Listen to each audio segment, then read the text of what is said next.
നമസ്തേ.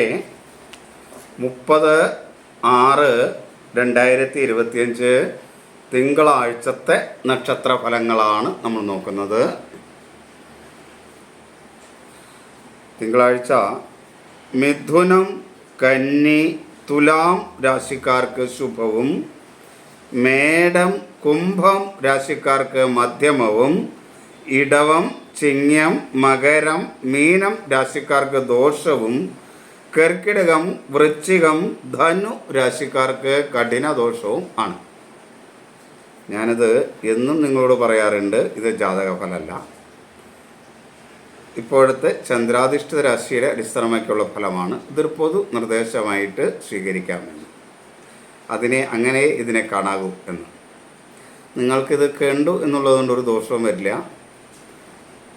കാരണം നിങ്ങളുടെ ജീവിതത്തിൽ ചില ശ്രദ്ധ കൊടുക്കേണ്ട ഭാഗങ്ങളൊക്കെ കൃത്യമായി പറയുന്നുള്ളത് കൊണ്ട് അത് നിങ്ങൾക്ക് ജീവിതത്തിൽ വളരെ ഗുണം ചെയ്യും. ഇന്നൊരു കമൻറ്റ് ഉണ്ടായിരുന്നു, മുഹൂർത്തം എന്നാൽ എന്താണെന്ന്. മുഹൂർത്തം എന്ന് പറഞ്ഞാൽ ശരിക്കും സമയം എന്ന് പറയാം. ഒരു നിശ്ചിത സമയം, അത് ശുഭകരമായാലും ദോഷകരമായാലും അത് മുഹൂർത്തം തന്നെയാണ്.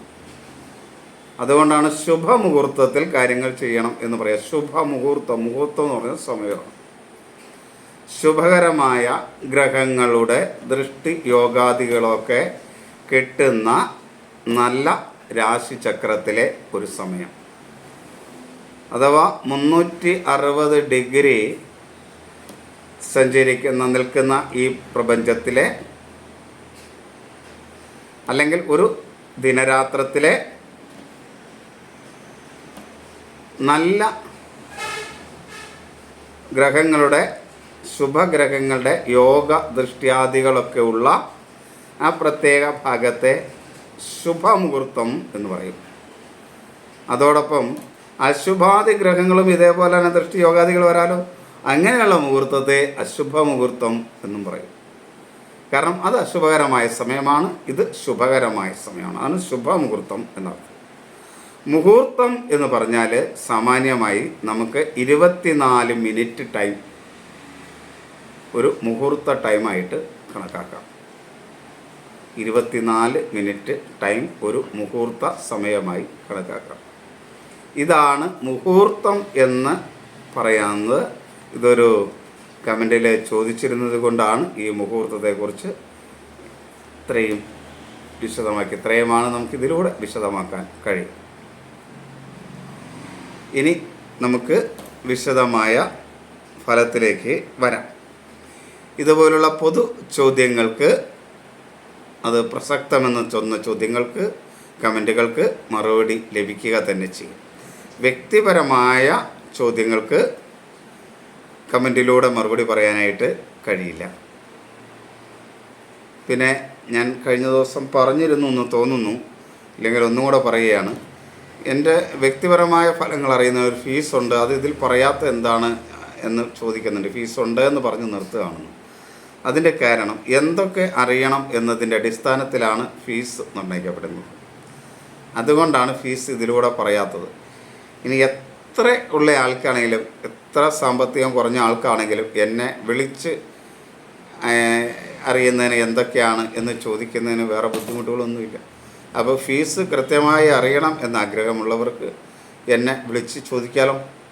അതുകൊണ്ട് ഈ വിളിക്കുന്ന വ്യക്തിക്ക് പ്രത്യേകിച്ച് നഷ്ടമൊന്നും വരാനില്ല. കാരണം ഇപ്പോൾ മൊബൈലിലൊക്കെ ചാർജ് ചെയ്യുന്ന ഒരു മാസത്തേക്കായിരിക്കും, അൺലിമിറ്റഡ് കോളാണ്. അപ്പോൾ അതുകൊണ്ട് അതിനകത്ത് നഷ്ടമൊന്നും വരാനില്ല.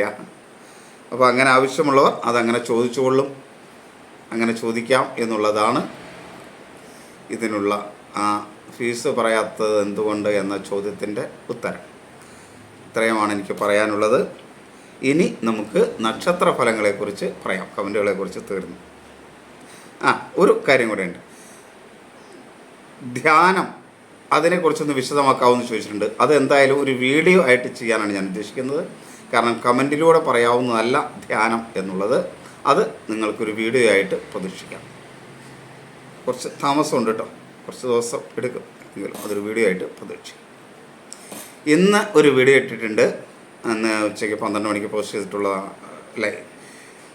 ഇത് കിട്ടുമ്പോൾ ഇന്നലെ ആവും. ഇത് ഞാൻ ഇന്നിപ്പോൾ പിടിക്കുന്നുണ്ട്. ഇത് നാളെയാണല്ലോ ഇത് പോസ്റ്റ് ചെയ്യുള്ളൂ. നാളെ കഴിഞ്ഞായിട്ട് നിങ്ങളുടെ കയ്യിലേക്ക് വരും. അപ്പോൾ ഞാനൊരു പോസ്റ്റ് ഇട്ടിട്ടുണ്ട്. അത് 2026 ഈ സർപ്പദോഷം പോലെ ഉള്ള കാര്യങ്ങൾ ഏൽക്കാൻ സാധ്യതയുള്ള നക്ഷത്രങ്ങളും കൂറുകളും പറഞ്ഞുകൊണ്ടുള്ളതാണ് ഇട്ടിട്ടുള്ളത്. അത് കഴിയുന്നതും നിങ്ങളൊന്ന് കേൾക്കുക. അതേപോലെ തന്നെ വാസ്തുവിൻ്റെ ഭൂമിയെ സംബന്ധിച്ചിടത്തുള്ള ഒരു ഭാഗം ഇട്ടിട്ടുണ്ട്. അതും ഒന്ന് കേൾക്കുക. അത് വളരെ പ്രധാനപ്പെട്ടതാണ്. അത് ഒന്ന് കേൾക്കാനായിട്ട് ശ്രമിക്കുക. ഇനി നമുക്ക് ഫലത്തിലേക്ക് വരാം. മേടം രാശി. അശ്വതി, ഭരണി, കാർത്തിക ആദ്യ കാൽഭാഗമാണ് മേടം രാശി. മേടം രാശിക്കാരെ സംബന്ധിച്ചിടത്തോളം മധ്യമാവസ്ഥയാണ്. അങ്ങനെ ഗുണദോഷ സമ്മിശ്രാവസ്ഥയാണെങ്കിലും അവരുടെ ബുദ്ധി, മനസ്സ് ഒക്കെ അനുകൂലമായിരിക്കും. മാതൃസ്ഥാനീയർ അനുകൂലമായിരിക്കും. അഭിപ്രായ സ്ഥിരതയോടുകൂടി ചില കാര്യങ്ങളൊക്കെ ചെയ്ത് തീർക്കാനും മേടം രാശിക്കാർക്ക് കഴിയും. എന്നാൽ പൊതുവെ ഒരാത്മവിശ്വാസക്കുറവ് അവർക്ക് അനുഭവപ്പെടും. അലസത ഉണ്ടാവും. എല്ലാ കാര്യത്തെയും ഒരു സംശയദൃഷ്ടിയോടുകൂടി വീക്ഷിക്കുന്ന ഒരു സ്ഥിതിയും ഈ ദിവസം മേടക്കൂറുകാർക്കുണ്ടാകും. ഉഷ്ണരോഗം, നേത്രരോഗം, പൊള്ളൽ ഒക്കെ ഇങ്ങനെയുള്ള അസുഖങ്ങളൊക്കെ ഉണ്ടാകാൻ സാധ്യതയുണ്ട്. അതേപോലെ ദഹന സംബന്ധമായ പ്രശ്നങ്ങൾ ഉണ്ടാകാൻ സാധ്യതയുണ്ട്. ജലദോഷം, അലർജി സംബന്ധമായ അസുഖങ്ങൾ, അതാണ് ജലദോഷം എന്ന് പറഞ്ഞത്. ആസ്മ, മാനസിക ആരോഗ്യക്കുറവുള്ളവർ, ഇങ്ങനെയൊക്കെ ഉള്ളവർ ഒന്ന് ശ്രദ്ധിക്കുന്നത് നന്നായിരിക്കും. അതേപോലെ മേടക്കൂറുകാരെ സംബന്ധിച്ചിടത്തോളം സഹോദര സ്ഥാനീയരൊന്നും അത്ര അനുകൂലമല്ല. ശത്രുക്കൾ മൂലമുള്ള ദോഷമുണ്ടാകുന്ന സമയമാണ്. കടബാധ്യത വർദ്ധിക്കും. മറ്റുള്ളവരുമായി ചില അഭിപ്രായ വ്യത്യാസങ്ങളൊക്കെ ഉണ്ടാകാൻ സാധ്യതയുണ്ട്. എന്നാൽ വാക്കുകൾ നല്ല രീതിയിൽ ഉപയോഗിക്കാൻ കഴിയും. ബന്ധുക്കളും സുഹൃത്തുക്കളുമൊക്കെ അനുകൂലമായിരിക്കും. ഈ അശ്രദ്ധ മൂലം ചില നഷ്ടങ്ങൾ അതൊന്ന് ശ്രദ്ധിക്കുക, ഉണ്ടാകാതിരിക്കാൻ ശ്രദ്ധിക്കുക. ധനപരമായ ചില നഷ്ടങ്ങളൊക്കെ ഉണ്ടാകാം. ചില അംഗീകാരങ്ങളൊക്കെ നഷ്ടപ്പെടും. വ്യവഹാരത്തിലൊക്കെ പരാജയം സംഭവിക്കുന്ന ദിവസമായിരിക്കും. മക്കളുമായിട്ട് ചില അഭിപ്രായ വ്യത്യാസങ്ങൾ ഉണ്ടാകാം. എന്നാൽ ജീവിത പങ്കാളി പൊതുവെ അനുകൂലമായിരിക്കും. തൊഴിൽരംഗവും അനുകൂലമല്ല. ഏഴര ശനിയൊക്കെ അനുഭവിക്കുന്നൊരു കാലഘട്ടമാണെന്നുള്ളത് കൊണ്ട് ജാതകത്തിലെ ആ ശനിയുടെ ഭാവം ഒന്ന് പരിശോധിക്കുന്നതും കൂടെ നല്ലതാണ്. അത് ശനി അനുകൂലമല്ലാത്ത രാശിയിലാണ് നിൽക്കുന്നത്, അല്ലെങ്കിൽ അനുകൂലമല്ലാത്ത ഭാവാധിപനായിട്ടാണ് ശനി വരുന്നത് എങ്കിൽ മേടൻ രാശിക്കാർക്ക് കൂടുതൽ ദോഷം ചെയ്യും. അപ്പോൾ അതൊക്കെ ഒന്ന് ശ്രദ്ധിക്കുന്നത് നല്ലതാണ്. ഇപ്പോൾ ജാതകം പരിശോധിക്കുക എന്ന് പറയുമ്പോൾ ശനി മാത്രമല്ല നോക്കുക, മറ്റ് ഗ്രഹങ്ങളും ഈ സമയത്ത് എങ്ങനെ നിൽക്കും എന്ന് നോക്കും. അത് കൂടാണ്ട് ദശാധിപന്മാർ, അതിൻ്റെ അപഹാരം, അതിൻ്റെ ഛിദ്രമൊക്കെ എങ്ങനെയാണ് എന്ന് നോക്കിയിട്ട് അതനുസരിച്ചാണ് പൊതുവായ ഫലം പറയുക. ചില ഫലം പറയുമ്പോൾ നിങ്ങളുടെ അപഹാരം ഇതാണ് അല്ലെങ്കിൽ ഛിദ്രം ഇതാണെന്നൊക്കെ ചിലപ്പോൾ പറഞ്ഞെന്ന് വരില്ലെങ്കിലും ഇതൊക്കെ നോക്കിയിട്ടാണ് ഈ നിങ്ങളുടെ ഫലം ഏതാണെങ്കിലും, ഏത് ആസ്ട്രോളജറാണെങ്കിലും ജ്യോതിഷമാണെങ്കിലും അത് നിർവചിക്കുന്നത്, പറയുന്നത്. ആരാണെങ്കിലും അങ്ങനെ പറയും. അപ്പോൾ അതുകൊണ്ട് ഇതൊക്കെ നോക്കുന്നത് നന്നായിരിക്കും എന്ന് പറഞ്ഞതിൻ്റെ കാര്യം. തൊഴിൽ മേഖല അനുകൂലമല്ല എന്ന് മനസ്സിലാക്കുക. ഇനി ഇടവം രാശി. ഇടവം രാശിക്കാർക്ക് ദോഷകരമായൊരു ദിവസമാണ്. അങ്ങനെ ദോഷകരമായൊരു ദിവസമാണെങ്കിലും അവർക്ക് ദൈവാധീനം ഉണ്ടാക്കുകയും ചെയ്യും. അപ്പോൾ പലരും ചോദിക്കും, ദോഷമാണല്ലോ പിന്നെന്താ ദൈവാധീനം ഉണ്ടാകുക എന്ന്. ദോഷം എന്ന് പറഞ്ഞാൽ അതിൻ്റെ അർത്ഥം ദൈവാധീനം ഉണ്ടാകില്ല എന്നല്ല. കൂടുതൽ ഗ്രഹങ്ങളും അനുകൂലമല്ലാത്ത സ്ഥലത്ത് സഞ്ചരിക്കുന്നതാണ്. അതുകൊണ്ട് പലവിധ പ്രയാസങ്ങളും ദോഷങ്ങളും ഉണ്ടാകാം. എന്നാൽ ദൈവാധീനം ഉണ്ടാകാൻ സാധ്യതയുള്ള, ദൈവാധീനത്തെ പ്രതിനിധീകരിക്കുന്ന ഗ്രഹം അനുകൂലമായ സ്ഥലത്ത് ആയതുകൊണ്ട് കുറച്ചൊക്കെ നന്നായിട്ട് ഈശ്വരാരാധനയൊക്കെ നടത്തിയ മേന്മയുള്ളതാക്കി മാറ്റുകയും ചെയ്യാം. കുറേ കാലത്തേക്ക് ശുഭകരമായിരുന്നല്ലോ, അതിൻ്റെ മാറ്റം വരുന്നതാണ്. അപ്പോൾ അതുകൊണ്ട് ഇത് കുറച്ച് നാളത്തേക്ക് ചിലപ്പോൾ ഇടവൻ രാശിക്കാർക്ക് ദോഷം എന്ന് പറയേണ്ടി വരും. അപ്പോൾ അതുകൊണ്ട് അത് ഞാൻ നോക്കിയിട്ടില്ല, അങ്ങനെ നോക്കാൻ നമുക്ക് പറ്റില്ല, അത് ആ ദിവസത്തെയാണ് നോക്കുന്നത്, എങ്കിലും അതിന് സാധ്യത. അതുകൊണ്ട് ദൈവാധീനം ഉണ്ടാക്കാനായിട്ട് ശ്രമിക്കണം. ആരോഗ്യ കാര്യങ്ങൾ അനുകൂലമല്ല. എല്ലാ കാര്യത്തിലും ഒരു ആത്മവിശ്വാസക്കുറവൊക്കെ ഉണ്ടാകുന്ന സമയമാണ്. അതേപോലെ അലസത ഉണ്ടാവും. ആരോഗ്യകാര്യം അനുകൂലമായിരിക്കില്ല. പ്രത്യേകിച്ച് മനസ്സും ബുദ്ധിയും അനുകൂലമായിരിക്കില്ല. ആവശ്യമില്ലാത്ത ചിന്തകൾ മനസ്സിനെ പ്രയാസപ്പെടുത്തുകയൊക്കെ ചെയ്യുന്ന ഒരു കാലഘട്ടമായിരിക്കും. അത് ശ്രദ്ധിക്കാം. മാതൃസ്ഥാനീയർ അനുകൂലമല്ല. അതേപോലെ തന്നെ ബുദ്ധി വേണ്ട രീതിയിൽ പ്രവർത്തിക്കില്ല. അഭിപ്രായ സ്ഥിരതയോടുകൂടി ഒരു കാര്യവും ചെയ്യാൻ പറ്റില്ല. ഉദര സംബന്ധമായ രോഗങ്ങൾ, ഗർഭാശയ രോഗങ്ങൾ, ഗർഭാവസ്ഥയിലുള്ളവരൊക്കെ ഉണ്ടെങ്കിൽ അത് ശ്രദ്ധിക്കുന്നത് നന്നായിരിക്കും. ഇവർക്ക് സഹോദര സ്ഥാനികർ അനുകൂലമല്ല. ശത്രുക്കൾ മൂലമുള്ള ദോഷമുണ്ടാകുന്ന ഒരു സമയമാണ്. മിത്രങ്ങൾ പോലും ശത്രുക്കളായിത്തീരുന്ന ഒരു സാഹചര്യം ഇടവം രാശിക്കാർക്കുണ്ട്. അതുകൊണ്ട് വളരെയധികം ശ്രദ്ധിക്കണം. മുൻകോപം ഉണ്ടാകും, അതുകൊണ്ട് ചില നഷ്ടങ്ങളൊക്കെ ഉണ്ടാകും. അപകടങ്ങളെയും കരുതിയിരിക്കണം. ബന്ധുക്കളും സുഹൃത്തുക്കളൊന്നും അനുകൂലമായിരിക്കില്ല. വാക്കുകൾ വളരെ ശ്രദ്ധയോടെ വളരെ കരുതലോടുകൂടി ഉപയോഗിക്കാനായിട്ട് പ്രത്യേകം ശ്രദ്ധിക്കണം. കാരണം വാക്കുകൾ മൂലം ചില പ്രയാസങ്ങൾ, ബുദ്ധിമുട്ടുകളൊക്കെ ഉണ്ടാകാൻ സാധ്യതയുണ്ട്. വാക്കുകൾ വളരെയധികം ശ്രദ്ധിക്കണം. ധനപരമായി നേട്ടങ്ങൾ ഉണ്ടാകാൻ സാധ്യതയുള്ള ഒരു സമയമാണ്. പക്ഷേ ദോഷഫലമായിട്ട് കൂടുതൽ നിൽക്കുന്നുള്ളതുകൊണ്ട് ഉണ്ടാകുന്ന ധനത്തെ വേണ്ട രീതിയിൽ വിനിയോഗിക്കാൻ വേണ്ടി വളരെ ശ്രദ്ധിച്ചില്ലെങ്കിൽ അത് നഷ്ടത്തിലേക്ക് എത്തുകയും ചെയ്യും. ഇതിങ്ങനെ വിശദമായിട്ട് പറഞ്ഞ കാര്യം എന്താണെന്ന് വെച്ചാൽ, ചില ആളുകൾ കമൻറ്റിൽ ചോദിക്കുന്നുണ്ടാ, ദോഷമാണെന്ന് പറഞ്ഞു, എന്നാൽ പിന്നെ ധനലാഭം ഉണ്ടാവും എന്ന് പറയുന്നുണ്ടല്ലോ എന്ന്. ദോഷമാണെങ്കിൽ ധനലാഭം ഉണ്ടാവും? ഉണ്ടാകാൻ പാടില്ലാകയില്ല. പക്ഷേ അത് നമ്മുടെ ജീവിതത്തിൽ പ്രയോജനപ്പെടാതെ ആ ദിവസം പോയാൽ മതി. അപ്പോൾ ഉണ്ടായതുകൊണ്ടുള്ള ഫലം നഷ്ടപ്പെടില്ലേ? അപ്പോൾ അത് വളരെയധികം ശ്രദ്ധിക്കാൻ പറയുന്നത്, എത്ര ദോഷകരമാണെങ്കിലും ഈശ്വരൻ്റെ അനുഗ്രഹം ഉണ്ടാകുകയും ഈശ്വരാരാധന നടത്തുകയും ഒക്കെ ചെയ്താൽ ഈ ദോഷത്തെ കുറയ്ക്കാൻ പറ്റും. അതുകൊണ്ട് അതൊക്കെ ചെയ്ത് ദോഷത്തെ കുറയ്ക്കുക എന്നാണ് ഇതിൻ്റെ ഈ നക്ഷത്രഫലത്തിൻ്റെ ഉദ്ദേശം എന്ന് മനസ്സിലാക്കാൻ വേണ്ടിയാണ്. ധനപരമായ നേട്ടങ്ങളുണ്ടാവും. മക്കളും ജീവിത പങ്കാളിയും ഒക്കെ അനുകൂലമായിരിക്കും. അതുകൊണ്ട് കുടുംബത്തിലൊരു സ്വസ്ഥതയും സമാധാനവും ഒക്കെ ഉണ്ടാവും. തൊഴിൽ രംഗത്തും നേട്ടങ്ങളുണ്ടാകും. പുതിയ സംരംഭങ്ങളൊക്കെ ആലോചിക്കുകയോ അതിന് വേണ്ട പ്രവർത്തനങ്ങളെ മനസ്സിലാക്കുകയോ ഒക്കെ ചെയ്യാൻ അനുകൂലമായ സമയമാണ്.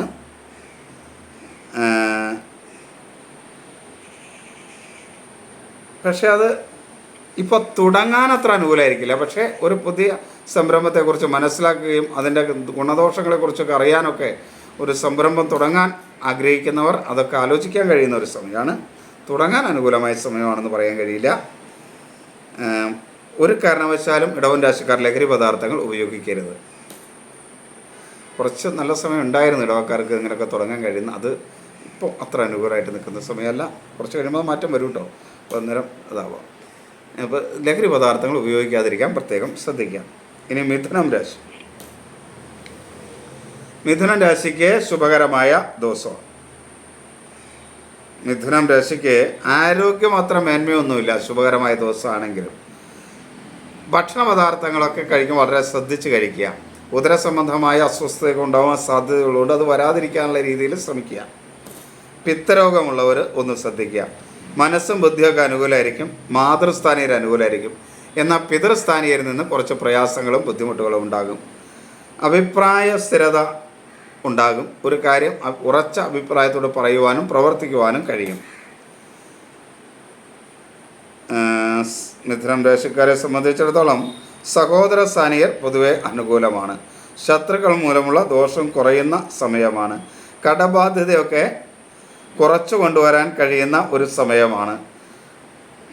മറ്റുള്ളവരുമായിട്ട് കലഹങ്ങളും അഭിപ്രായ വ്യത്യാസങ്ങളൊക്കെ ഉള്ളവർക്ക് അത് പറഞ്ഞു തീർത്ത് ഒരു സുഹൃബന്ധം ഉണ്ടാക്കിയെടുക്കാൻ അനുകൂലമായ സമയമാണ്. വാക്കുകളൊക്കെ നല്ല രീതിയിൽ ഉപയോഗിക്കാൻ കഴിയും. ബന്ധുക്കളും സുഹൃത്തുക്കളൊക്കെ അനുകൂലമായിരിക്കും. അതുകൊണ്ട് പുതിയ സുഹൃബന്ധങ്ങളൊക്കെ നല്ല രീതിയിലുള്ള സുഹൃബന്ധങ്ങളൊക്കെ സൃഷ്ടിക്കാനായിട്ട് പ്രത്യേകം ശ്രദ്ധിക്കുക. അനുകൂലമായ സുഹൃബന്ധങ്ങൾ വളർത്തിയെടുക്കാൻ കഴിയുന്ന ഒരു സമയമാണ്. മക്കളുമായി ചില അഭിപ്രായ വ്യത്യാസങ്ങൾ ഉണ്ടാകാതിരിക്കാൻ ശ്രദ്ധിക്കണം. ജീവിത പങ്കാളി പൊതുവെ അനുകൂലമായിരിക്കും. ചെറിയ ധനനഷ്ടവും പ്രതീക്ഷിക്കേണ്ട സമയമാണ് മിഥുനം രാശിക്കാർക്ക്. തൊഴിൽ രംഗം അനുകൂലമല്ല. സഹപ്രവർത്തകരും മേലുദ്യോഗസ്ഥരിൽ നിന്നൊക്കെ മനസ്സിന് പ്രയാസകരമായ ചില അനുഭവങ്ങൾ ഉണ്ടാകാൻ മിഥുന രാശിക്കാർക്ക് സാധ്യതയുണ്ട്. ഇനി കർക്കിടകം രാശി അനുകൂലമല്ല, ദോഷകരമായ സമയമാണ്. വളരെ ശ്രദ്ധിക്കേണ്ട ഒരു സമയമാണ് കർക്കിടകം രാശിക്കാർ. ജാതകം കൂടെ അനുകൂലം അല്ലെങ്കിൽ വളരെയധികം ശ്രദ്ധിക്കണം. ഭാഗ്യക്കുറവ് അനുഭവപ്പെടുന്ന ഒരു സമയമാണ്. എല്ലാ കാര്യത്തിലും ഒരു ഭാഗ്യക്കുറവുണ്ടാവും. ചിലപ്പോൾ ചില കാര്യങ്ങളൊക്കെ നടന്നു ഒക്കെ ശരിയായി എന്ന് വിചാരിക്കുമ്പോഴായിരിക്കും അത് മൊത്തമായിട്ട് അങ്ങോട്ട് ഔട്ടായി പോവുക, നമുക്ക് പ്രയോജനമില്ലാതെ പോവുക. ആഗ്രഹങ്ങളെല്ലാം പെട്ടെന്ന് അങ്ങോട്ട് വല്ലാണ്ടായി പോകും. കാരണം ദൈവാധീനമില്ലാത്ത അങ്ങനെയൊക്കെ വരുന്ന ഒരു സമയമാണ്. ദൈവാധീനം വളരെ കുറയുന്ന സമയമാണ്. വളരെയധികം ശ്രദ്ധിക്കണം. ഭാഗ്യക്കുറവ് അനുഭവപ്പെടുന്ന സമയമാണ്. ജാതകത്തിലെ ഭാഗ്യസ്ഥാനങ്ങളൊക്കെ ഒന്ന് പരിശോധിച്ചിട്ട് അത് വേണ്ട രീതിയിൽ ഇപ്പോൾ ചെറിയ പരിഹാരങ്ങളൊക്കെ ചെയ്ത് മുന്നോട്ട് പോയാൽ ചിലപ്പോൾ കുറച്ചൊക്കെ മാറ്റങ്ങൾ വരാം. ജാതകം പരിശോധിപ്പിക്കുന്നത് കർക്കിടകക്കൂറുകാരെ സംബന്ധിച്ചിടത്തോളം നല്ലതാണ്. ഇപ്പോൾ ആരോഗ്യ കാര്യങ്ങൾ അനുകൂലമല്ല. എല്ലാ കാര്യത്തിലും അലസത ഉണ്ടാവും. ചില ചെറിയ രോഗങ്ങൾ, പ്രതിരോധക്കുറവ് ശരീരത്തിനുണ്ടാവും. അതേപോലെ മനസ്സും ബുദ്ധിയൊന്നും അനുകൂലമല്ല. മാതൃപിതൃസ്ഥാനീയരൊന്നും അനുകൂലമായിരിക്കില്ല. ഒരു കാര്യത്തിലും ഉറച്ച തീരുമാനമെടുക്കാനും പ്രയാസമായിരിക്കും. ആസ്മ, മാനസിക അസ്വസ്ഥത തുടങ്ങിയവരുള്ളവർ വളരെ ഒന്ന് ശ്രദ്ധിക്കേണ്ട സമയമാണ്. ശത്രുക്കൾ മൂലമുള്ള ദോഷമുണ്ടാകുന്ന സമയമാണ്. സഹോദര സ്ഥാനീയരൊന്നും അനുകൂലമല്ല. മറ്റു പലരുടെയും ഉപദേശങ്ങൾ ആവശ്യമില്ലാതെ സ്വീകരിക്കാതിരിക്കുക, കേൾക്കാം. പക്ഷെ മറ്റൊരാൾ പറഞ്ഞു കേട്ടിട്ട് എടുത്തു ചാടുകയോ അല്ലെങ്കിൽ അത് മറ്റൊരാളെക്കുറിച്ച് പറയുന്നത് കേട്ടിട്ട് അവരോട് ചെന്ന് ചോദിച്ച് പ്രശ്നങ്ങളുണ്ടാക്കാൻ പോവുകയൊക്കെ ചെയ്യുന്ന ഒരു സ്ഥിതി വേണ്ട. അങ്ങനെയുള്ളതൊന്നും അനുകൂലമല്ല. മുൻകോപത്തെ വളരെയധികം നിയന്ത്രിക്കണം.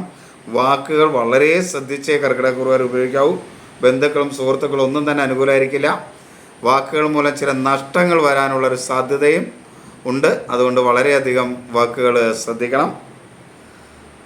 ധനപരമായ നഷ്ടങ്ങളുണ്ടാവും. ചില അംഗീകാരങ്ങളൊക്കെ നഷ്ടപ്പെടും. വ്യവഹാര പരാജയം ഉണ്ടാകാനുള്ളൊരു സാധ്യതയുണ്ട്. ജീവിത പങ്കാളി പൊതുവെ അനുകൂലമായിരിക്കും. തൊഴിൽ മേഖലയിലൊന്നും അനുകൂലമല്ല. മേലുദ്യോഗസ്ഥരും സഹപ്രവർത്തകരും ഒക്കെ അനുകൂലമല്ലാത്ത ഒരു സമീപനമായിരിക്കും സ്വീകരിക്കുക. ഇതിലൊന്നും മനസ്സ് വിഷമിക്കേണ്ട. നമ്മുടെ സമയം കുറച്ച് കഴിയുമ്പോൾ അനുകൂലമാവും. അപ്പോൾ ഇത് ശരിയാവും. ഇപ്പോൾ ഈശ്വരാധീനമൊക്കെ വളർത്തി നാമജപമൊക്കെ നടത്തി ക്ഷേത്ര ദർശനമൊക്കെ നടത്തി നമ്മുടെ കർമ്മ മേഖലയിൽ അങ്ങോട്ട് പോവുക. ചില മനസ്സിന് പ്രയാസകരമൊക്കെ ആയിട്ടുള്ള കാര്യങ്ങളുണ്ടായാൽ അത് നമ്മുടെ മനസ്സിനെ കൺട്രോൾ ചെയ്യാനായിട്ട് ഈ കർക്കിടകക്കൂറുകാർ അവരുടെ മനസ്സിനെ കൺട്രോൾ ചെയ്യാനായിട്ട് ശ്രമിക്കാം. ഒരു കാരണവശാലും ലഹരി പദാർത്ഥങ്ങളൊന്നും ഉപയോഗിക്കരുത്. അനുചിതമായ സുഹൃബന്ധങ്ങൾ സൃഷ്ടിക്കുകയും ചെയ്യരുത് കർക്കിടകക്കൂറുകാർ. ചിങ്ങം രാശിക്ക് ദോഷകരമായൊരു ദിവസമാണിന്ന്. അവരുടെ ആരോഗ്യമൊക്കെ അനുകൂലമായിരിക്കും. എല്ലാ കാര്യത്തിലും ഒരു ആത്മവിശ്വാസമൊക്കെ ഉണ്ടാവും. പക്ഷേ അമിതാവേശം ദോഷം ചെയ്യുമെന്നുള്ളത് കൊണ്ട് വളരെ ശ്രദ്ധയോടുകൂടി മാത്രമേ എന്തെങ്കിലും കാര്യങ്ങളൊക്കെ ചെയ്യാവൂ. എടുത്തു ചാടി ഒരാവേശത്തിന് ഒരു കാര്യം ചെയ്യുകയോ ഒരു വാക്കുകൾ കൊടുക്കുകയോ ചെയ്യരുത്. വളരെയധികം ശ്രദ്ധിക്കണം. വാക്ക് കൊടുക്കാൻ അനുകൂലമായ സമയമല്ല. അത് ഞാൻ ചെയ്തു തരാം എന്നൊന്നും പറയാൻ അനുകൂലമായ സമയമല്ല ഈ ദിവസം ചിങ്ങക്കൂറുകാർക്ക്. അതുകൊണ്ട് അത് പ്രത്യേകം ശ്രദ്ധിക്കണം. ആരോഗ്യ കാര്യങ്ങളിലൊക്കെ നേട്ടമുണ്ടാകും. എന്നാൽ മനസ്സ് ബുദ്ധിയൊന്നും അനുകൂലമല്ല. മാതൃസ്ഥാനീയർ അനുകൂലമല്ല. പിതൃസ്ഥാനീയർ അനുകൂലമായിരിക്കും. അഭിപ്രായ സ്ഥിരതയൊക്കെ ഉണ്ടാവും. ആസ്തമ, മാനസികമായ രോഗം, ഗർഭാശയ സംബന്ധമായ സുഖങ്ങളൊക്കെ ഉള്ളവർ പ്രത്യേകം ശ്രദ്ധിക്കണം. സഹോദര സ്ഥാനീയർ അനുകൂലമല്ല. അപകടങ്ങൾ ഉണ്ടാകാനുള്ളൊരു സാധ്യതയുണ്ട്. അതുകൊണ്ട് വാഹനങ്ങളൊക്കെ ഓടിക്കുന്നവർ വളരെ ശ്രദ്ധയും കരുതലും കൊടുക്കണം. തൊഴിൽ മേഖലയിൽ അപകടകരമായ തൊഴിൽ ചെയ്യാൻ ആഗ്രഹിക്കുന്നവർ, അങ്ങനെ ചെയ്യുന്നവർ ഒക്കെ വളരെ മുൻകരുതൽ എടുക്കണം അങ്ങനെ ഉണ്ടാകാതിരിക്കാനായിട്ട്. അതേപോലെ ബന്ധുക്കളും സുഹൃത്തുക്കളും ഒന്നും അനുകൂലമല്ല. വാക്കുകൾ ഞാൻ ആദ്യം പറഞ്ഞാൽ വളരെ നിയന്ത്രിക്കണം. ധനപരമായ ചെറിയ നേട്ടങ്ങളൊക്കെ ഉണ്ടാകാം. എങ്കിലും ചില നഷ്ടങ്ങളും അതേപോലെ തന്നെ ചിങ്ങക്കൂറുകാർ പ്രതീക്ഷിക്കേണ്ടതുണ്ട്. മക്കൾ അനുകൂലമായിരിക്കും. എങ്കിലും അവർക്ക് എന്തൊക്കെ ചെറിയൊരു ദൈവാധീനമുള്ളൊരു സമയമാണ്. അതൊന്ന് കൂട്ടിയെടുക്കാനും കൂടെ ശ്രദ്ധിച്ചോളൂ. ജീവിത പങ്കാളി ഒന്നും അനുകൂലമല്ല. തൊഴിൽ മേഖല ഒട്ടും അനുകൂലമല്ല. തൊഴിൽ മേഖലയിൽ ചില പ്രയാസങ്ങൾ, ബുദ്ധിമുട്ടുകളൊക്കെ ഉണ്ടാകും. എന്നാലും മേലുദ്യോഗസ്ഥരുടെ ഒരു സഹകരണം, ഒരു അനുകൂല സമീപനം ഒക്കെ ഉണ്ടാകുകയും ചെയ്യും. ഒരു കാരണവശാലും ലഹരി പദാർത്ഥങ്ങൾ ഉപയോഗിക്കരുത് ചിങ്ങക്കൂറുകാർ. കന്നി ഉത്രം അവസാനം മുക്കാൽ ഭാഗം, അത്തം ചിത്ര ആദ്യ പകുതി ഭാഗം. കന്നിക്കൂറുകാർക്ക് ശുഭകരമായൊരു ദിവസമാണ്. എങ്കിൽ പോലും അവരുടെ മനസ്സ് അത്ര അനുകൂലമായിരിക്കില്ല. അതൊന്ന് ശ്രദ്ധിക്കുക. ആത്മവിശ്വാസത്തോട് കാര്യങ്ങൾ ചെയ്യാൻ കഴിയും. അലസത ഒന്നുമില്ലാതെ തന്നെ വേണ്ടത് വേണ്ട സമയത്ത് ചെയ്ത് തീർക്കാനായിട്ടൊക്കെ ശ്രമിച്ചാൽ നടക്കും. എന്നാൽ ബുദ്ധി മനസ്സും അത്ര അനുകൂലമല്ല. മാതൃസ്ഥാനീയർ അനുകൂലമല്ല. എന്നാൽ പിതൃസ്ഥാനീയരിൽ നിന്നും ഗുരുക്കന്മാരിൽ നിന്നൊക്കെ അനുകൂലമായൊരു സ്ഥിതി ഉണ്ടാവും. അപ്പോൾ അതൊരു മേന്മയായിരിക്കും. അഭിപ്രായ സ്ഥിരത ഉണ്ടാവില്ല ഒരു കാര്യത്തിന് ഈ ദിവസം. എല്ലാത്തിനും ഒരു സംശയം പോലെയൊക്കെ തോന്നും. അതൊക്കെ ഒന്ന് നിയന്ത്രിക്കാൻ ശ്രമിക്കുക. അതേപോലെ സഹോദര സ്ഥാനീയർ അനുകൂലമല്ല. ശത്രുക്കൾ മൂലമുള്ള ദോഷം ഉണ്ടാവും. കടബാധ്യത വരാനുള്ളൊരു സാധ്യത ഉണ്ട്. അപ്പോൾ ധനപരമായ എന്തെങ്കിലും ഉണ്ടായാൽ തന്നെ, ഉണ്ടാവാൻ സാധ്യത കുറവാണ്, അങ്ങനെ ഉണ്ടായാൽ തന്നെ അത് കടം തീർക്കാനായിട്ടൊന്ന് ശ്രമിച്ചാൽ നന്നായിരിക്കും.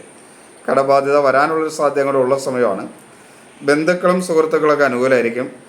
വാക്കുകൾ നല്ല രീതിയിൽ ഉപയോഗിക്കാൻ കഴിയും എന്നുള്ളത് കൊണ്ട് വാക്കുകളുടെ ഉപയോഗം കൊണ്ട് കിട്ടാവുന്ന കാര്യങ്ങൾ നേടിയെടുക്കാനായിട്ട് ശ്രമിക്കുക. ശാന്തമായി സന്തോഷമായിട്ടൊക്കെ സംസാരിക്കാൻ കഴിയുന്നൊരു ദിവസമാണ്. അതുകൊണ്ട് അതിൻ്റെയൊക്കെ മേന്മയുണ്ടാകും. ജീവിത പങ്കാളി പൊതുവെ അനുകൂലമായിരിക്കും. ധനപരമായ കാര്യങ്ങളിൽ അത്ര മേന്മയുള്ള ദിവസമൊന്നുമല്ല. തൊഴിൽ ഭാഗവും അത്ര മേന്മയല്ല. മേലുദ്യോഗസ്ഥരിൽ നിന്നും സഹപ്രവർത്തകരിൽ നിന്നുമൊക്കെ മനസ്സിന് പ്രയാസകരമായ അവസ്ഥ ഉണ്ടാകുന്ന ഒരു സമയമാണ് കന്യാക്കൂറുകാരെ സംബന്ധിച്ചിടത്തോളം. അതുകൊണ്ട് അത് ഒന്ന് ശ്രദ്ധിച്ച് മുന്നോട്ട് പോകണം അവർ. തുലാം രാശി. തുലാം രാശിക്ക് ഗുണകരമായ ദിവസമാണ്. പൊതുവെ നേട്ടങ്ങൾ ഉണ്ടാകേണ്ട ദിവസമാണ്. എന്നാൽ ആരോഗ്യകാര്യത്തിൽ ഒരു ശ്രദ്ധ വേണം. ആരോഗ്യം അത്ര അനുകൂലമല്ല. ഒരു പ്രതിരോധ ശക്തി കുറവ് അനുഭവപ്പെടും. ക്ഷീണം അനുഭവപ്പെടും. എപ്പോഴും ഒരു തളർച്ച പോലെയൊക്കെ അനുഭവപ്പെടും. അതൊക്കെ ഒന്ന് മെയിൻറ്റെയിൻ ചെയ്യാനായിട്ട് ശ്രമിച്ചാൽ പൊതുവെ കാര്യങ്ങൾ അനുകൂലമായിരിക്കും. മനസ്സ് ബുദ്ധിയൊക്കെ അനുകൂലമാണ്. മാതൃസ്ഥാനീയർ അനുകൂലമാണ്. അഭിപ്രായ സ്ഥിരതയോടുകൂടി കാര്യങ്ങളൊക്കെ ചെയ്യാൻ കഴിയും. സംശയമൊന്നും ഒരു കാര്യത്തിലും ഇല്ലാതെ തന്നെ കാര്യങ്ങൾ ചെയ്യാൻ കഴിയും. അതേപോലെ ഒരു ധൈര്യവും വീര്യവും പരാക്രമവും ഒക്കെ ഉള്ള ദിവസമായിരിക്കും. സഹോദരസ്ഥാനീയർ അനുകൂലമാണ്. ശത്രുക്കൾ മൂലമുള്ള ദോഷം കുറയുന്ന സമയമാണ്. അതുമാത്രമല്ല, ശത്രുക്കളായിട്ട് നിൽക്കുന്നവരെ നമ്മളുടെ മിത്രമാക്കാനായിട്ട് തുലാം രാശിക്കാർക്ക് ഇപ്പോൾ ശ്രമിക്കാവുന്നൊരു സമയമാണ്. എന്തെങ്കിലും പ്രശ്നങ്ങളൊക്കെ ഉണ്ടെങ്കിൽ അതൊക്കെ പറഞ്ഞ് തീർത്ത് ഒരു സൗഹൃദ ബന്ധം സ്ഥാപിച്ചെടുക്കാൻ കഴിയണം. അങ്ങനെ കഴിയാവുന്ന ഒരു സമയമാണ് തുലാം രാശിക്കാർക്ക്. അതുകൊണ്ട് ആരെങ്കിലുമൊക്കെ ആയിട്ട് എന്തെങ്കിലും അഭിപ്രായ വ്യത്യാസങ്ങളോ പ്രയാസങ്ങളോ ഒക്കെ ഉണ്ടെങ്കിൽ അതൊക്കെ പറഞ്ഞു തീർത്ത് ഒരു സന്തോഷകരമായ അവസ്ഥയിലേക്ക് എത്തിച്ചേരാനായിട്ട് തുലാം രാശിക്കാർക്ക് ഇപ്പോൾ ശ്രദ്ധിക്കാം. ഇങ്ങനെ വരും. ശ്രദ്ധിച്ചാൽ അത് അനുകൂലമാക്കി എടുക്കാൻ കഴിയും. അതേപോലെ കടബാധ്യതയൊക്കെ കുറച്ചു കൊണ്ടുവരാനായിട്ട് കഴിയും. ബന്ധുക്കളും സുഹൃത്തുക്കളൊക്കെ അനുകൂലമാണ്. വാക്കുകൾ നല്ല രീതിയിൽ ഉപയോഗിക്കാൻ കഴിയും. ധനപരമായ നേട്ടങ്ങൾ ഉണ്ടാക്കാൻ കഴിയും. തൊഴിൽ രംഗത്തും അനുകൂലമായ കാര്യങ്ങൾ ചെയ്യാൻ കഴിയും. പുതിയ തൊഴിൽ മേഖലകളെക്കുറിച്ച് ആലോചിക്കാൻ കഴിയും. അതേപോലെ സ്ഥാനക്കയറ്റം അല്ലെങ്കിൽ പുതിയ ഒരു പ്രവർത്തന മേഖല അല്ലെങ്കിൽ നമ്മൾ ചെയ്തുകൊണ്ടിരിക്കുന്ന സ്ഥാപനത്തിൻ്റെ തന്നെ വികസന പ്രവർത്തനങ്ങൾ, ഇതിനൊക്കെ അനുകൂലമായ സമയമാണ് തുലാം രാശിക്കാരെ സംബന്ധിച്ചിടത്തോളം. എന്നാൽ അവരുടെ ജാതകം കൂടെ ഒന്ന് നോക്കിയിട്ട് ചെയ്യുന്നത് ഉചിതമായിരിക്കും. അവരുടെ കർമ്മഭാവം അത്ര അനുകൂലം അല്ലെങ്കിൽ വേണോ വേണ്ടോ എന്ന് ആലോചിക്കണം. എങ്കിലും പൊതുവെ അനുകൂലമായ ഒരു സ്ഥിതിയാണ് തുലാം രാശിക്കാരെ സംബന്ധിച്ചിടത്തോളം. തൊഴിൽ രംഗത്താണെങ്കിലും മേന്മയുണ്ടാകും. ഇത്രയും ദൈവാധീനം ഒന്നുണ്ടാക്കാൻ ശ്രമിച്ച് മുന്നോട്ട് പോയാൽ മതി. ദൈവാധീനം പൊതുവേ ഉള്ള സമയമാണ്. എങ്കിലും കുറച്ചുകൂടെ ദൈവാധീനം ഉണ്ടാക്കിയാൽ കുറേ നല്ല കാര്യങ്ങൾ കൂടെ ചെയ്യാനായിട്ട് തുലാം രാശിക്കാർക്ക് കഴിയും. വൃശ്ചികം രാശി ഒട്ടും അനുകൂലമല്ല. വൃശ്ചിക രാശിക്കാർക്ക് ഒട്ടും അനുകൂലമല്ല. വിശാഖ അവസാന കാൽഭാഗം, അനിഴം, തൃക്കേട്ട. വൃശ്ചികം രാശി. വൃശ്ചികം രാശിക്കാരെ സംബന്ധിച്ചിടത്തോളം മനസ്സ് ബുദ്ധിയൊക്കെ വേണ്ട രീതിയിൽ പ്രവർത്തിക്കും. ഒരു അഭിപ്രായ സ്ഥിരതയോടൊക്കെ കാര്യങ്ങൾ ചെയ്യണമെന്ന് ആഗ്രഹിക്കും. മാതൃസ്ഥാനീയർ അനുകൂലമായിരിക്കും. എന്നാൽ ആരോഗ്യ അനുകൂലമല്ല. എല്ലാ കാര്യത്തിലും ഒരു ആത്മവിശ്വാസക്കുറവുണ്ടാവും. നേത്രരോഗങ്ങൾ, ഉഷ്ണരോഗങ്ങൾ, ആസ്തമ, മാനസിക അസ്വസ്ഥ ഇങ്ങനെയൊക്കെ ഉള്ളവർ വളരെയധികം ശ്രദ്ധിക്കണം. സഹോദര സ്ഥാനീയർ അനുകൂലമല്ല. ശത്രുക്കൾ മൂലമുള്ള ദോഷമുണ്ടാകും. മിത്രങ്ങൾ പോലും ശത്രുക്കളാകുന്ന അവസ്ഥ ഉണ്ടാകും. അതുകൊണ്ട് വാക്കുകളൊക്കെ വളരെയധികം നിയന്ത്രിക്കണം. കടബാധ്യത വരും. മറ്റുള്ളവരുമായിട്ട് കലഹങ്ങൾ, അഭിപ്രായ വ്യത്യാസങ്ങളൊക്കെ ഉണ്ടാവും. ബന്ധുക്കളും സുഹൃത്തുക്കളും തന്നെ ഒന്നും തന്നെ അനുകൂലമല്ല.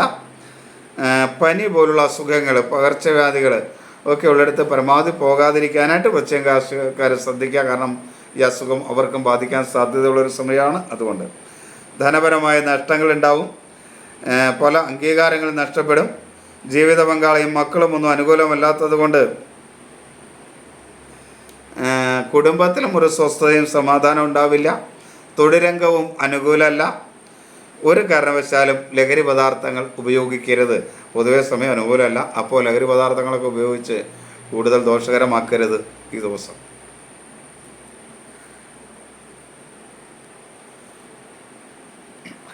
ഇങ്ങനെ ആക്കരുത് എന്നൊക്കെ പറയുമ്പോൾ താനാരടാ ഇത് പറയാൻ എന്നൊക്കെ തോന്നാം. പക്ഷെ അങ്ങനെയല്ല. എൻ്റെ മുമ്പിൽ നിങ്ങൾ നിൽക്കുന്നത് അങ്ങനെ ആകരുത് എന്ന ഉദ്ദേശത്തിലാണ്. അങ്ങനെ ആകരുതെന്ന് മനസ്സിൽ ഉറച്ച് ആഗ്രഹിച്ചുകൊണ്ടാണ് നിങ്ങളത് കഴിക്കരുത്, ദോഷകരമാക്കരുത് എന്നൊക്കെ പറയുന്നത് എന്ന് മനസ്സിലാക്കണം. അതിനകത്ത് വേറെ ഒന്നും തോന്നരുത്. ഇതങ്ങനെ ഉറപ്പിച്ച് പറയുന്നതിൻ്റെ കാരണം അതാണ്. അനുകൂലമല്ലാത്ത രാശിക്കാരൊക്കെ ആകുമ്പോൾ ചില കാര്യങ്ങൾ ഉറപ്പിച്ച് പറയേണ്ടി വരും. അങ്ങനെ പറയുന്നത് നിങ്ങളുടെ നന്മയ്ക്ക് വേണ്ടി തന്നെയാണ്, ഇത് കേൾക്കുന്നവരുടെ നന്മയ്ക്ക് വേണ്ടി തന്നെയാണെന്ന് ഒന്ന് മനസ്സിലാക്കുക.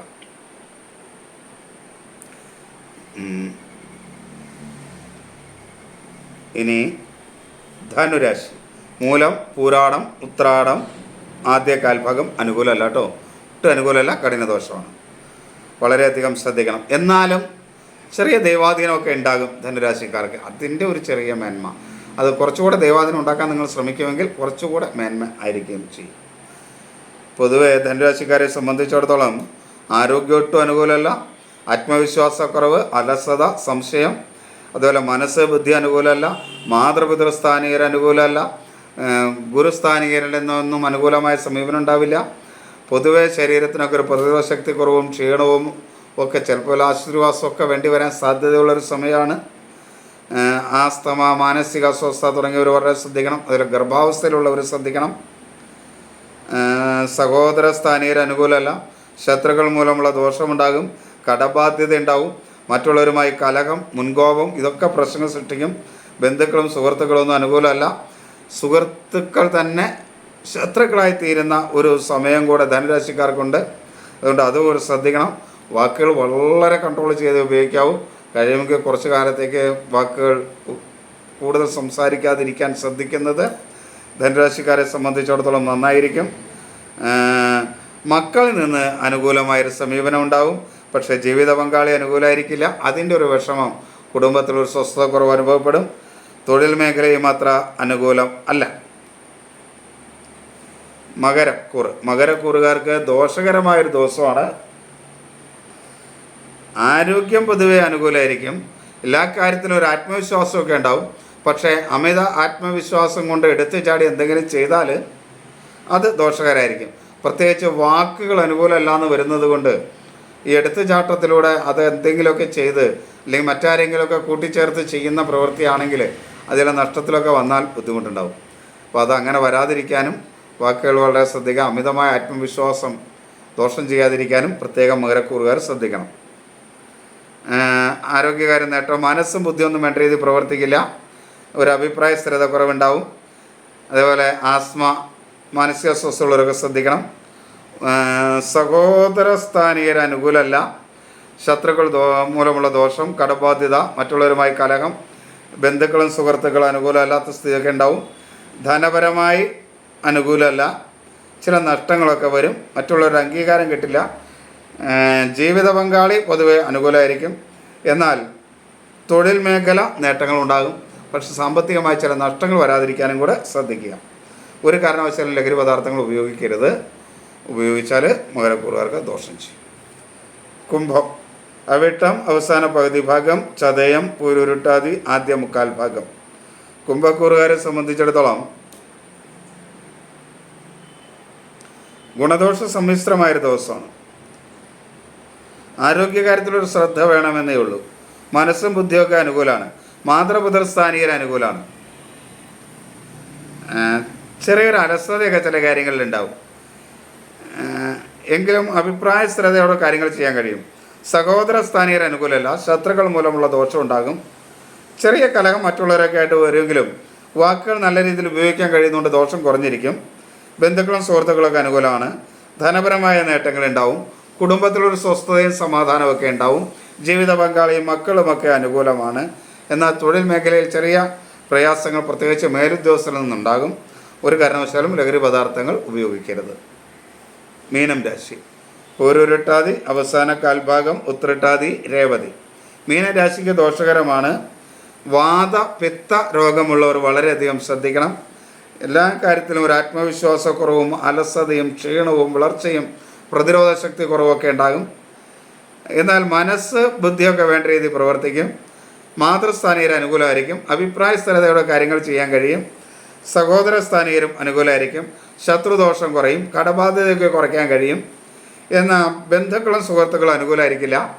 വാക്കുകളെ ഒന്ന് കൺട്രോൾ ചെയ്യാനായിട്ട് ശ്രദ്ധിക്കണം. വാക്കുകൾ മൂലം പുതിയ ശത്രുക്കളൊക്കെ ഉണ്ടാകാൻ സാധ്യതയുള്ള സമയമാണ് മീനരാശിക്കാർക്ക്. അതുകൊണ്ട് അതൊന്ന് ശ്രദ്ധിച്ചാൽ നന്നായിരിക്കും. എടുത്തുചാട്ടത്തെ പരമാവധി ഒഴിവാക്കണം. ധനപരമായ നഷ്ടങ്ങൾ ഉണ്ടാകാൻ സാധ്യതയുണ്ട്.